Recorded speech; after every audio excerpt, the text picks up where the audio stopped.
remove the jihadist sympathizers and Jew haters. We're going to remove the Jew haters who do nothing to help our country. They only want to destroy our country. And we will never let the horrors of October 7th be repeated here on Americans. We will not let that happen, and we will solve the problem that we will.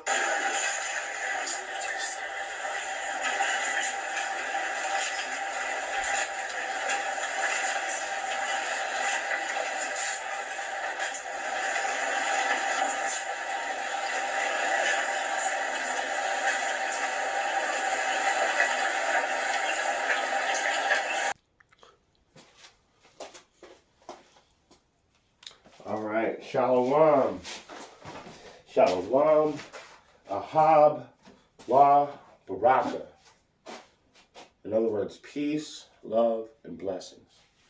First and foremost, I want to give all praise, honor, and glory to Yahweh, Bahashem, Yahweh Shai, Bahashem, Rakah Kodash.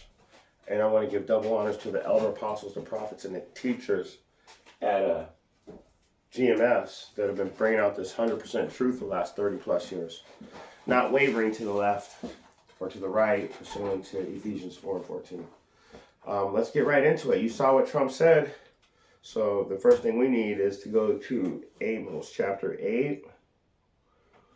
And this is going to be a really quick class. Let's just get right to the point. I don't need to go a year on this. You guys already know what it is. But you see it. But I'm going to show you the law that he's going to, the bill. Actually, it's a bill right now. I know about this bill. A couple of the other members of GMS probably also know about this bill too. So let's first of all, let's go to the book of Amos, because we know now the precursor's in. He said that he's going to get rid of all the Jew haters.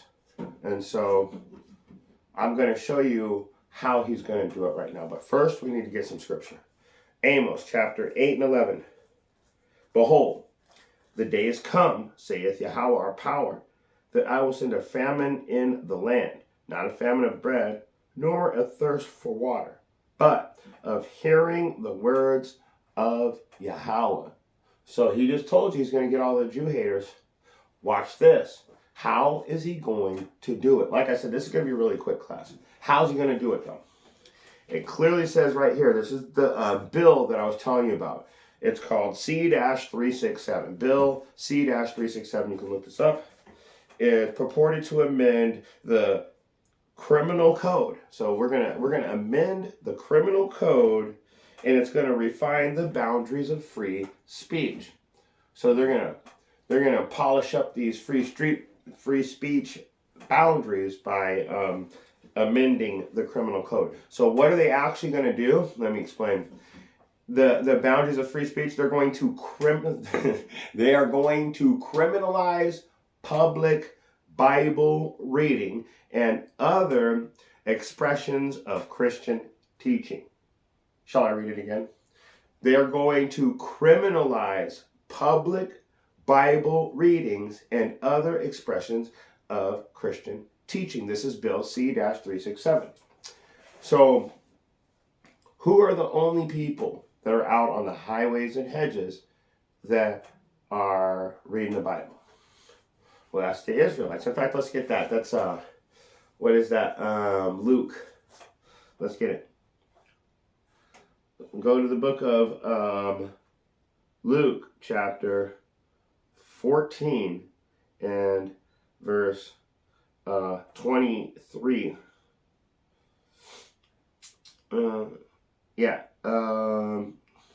Yes, there it is. Luke 14 and 23. And the Lord said unto the servants, go out into the highways and the hedges, and compel them to come in, that my house may be filled. Oh, that's beautiful, because if they're going to shut the word down, now we know that the president set out the precursor, and we know, you know what? There's even there was even an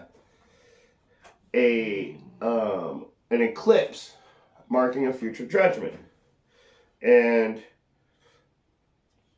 that eclipse. Also, let me get that too. Let's see if I can find that.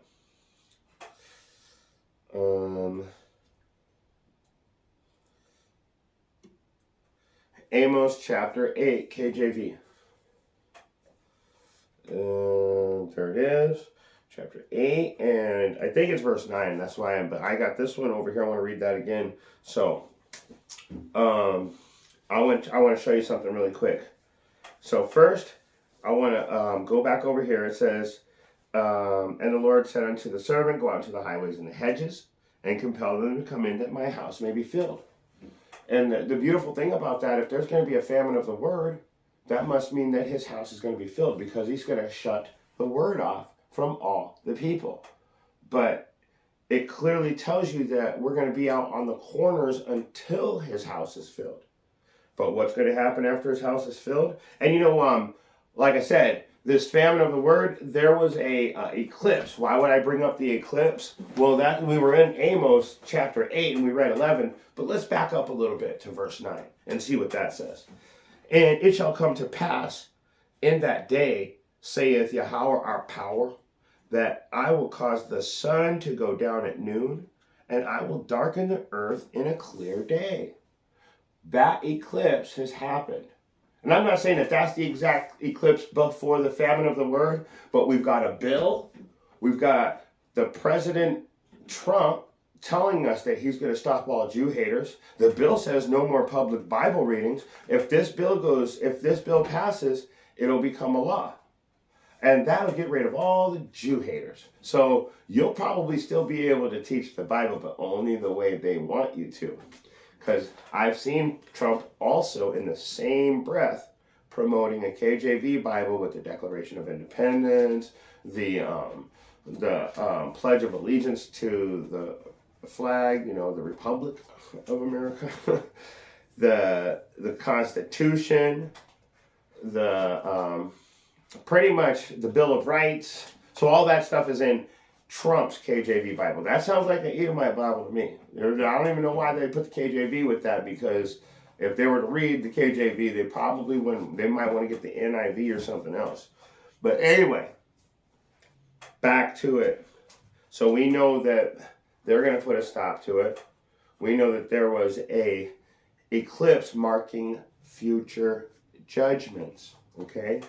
That's why I wanted to read that. Because eclipses, when the sun goes down in the middle of the day, don't you know in the middle of that eclipse, right underneath, like at the perfect spot under that eclipse, it got completely dark to where you could see the stars for a couple seconds in the sky?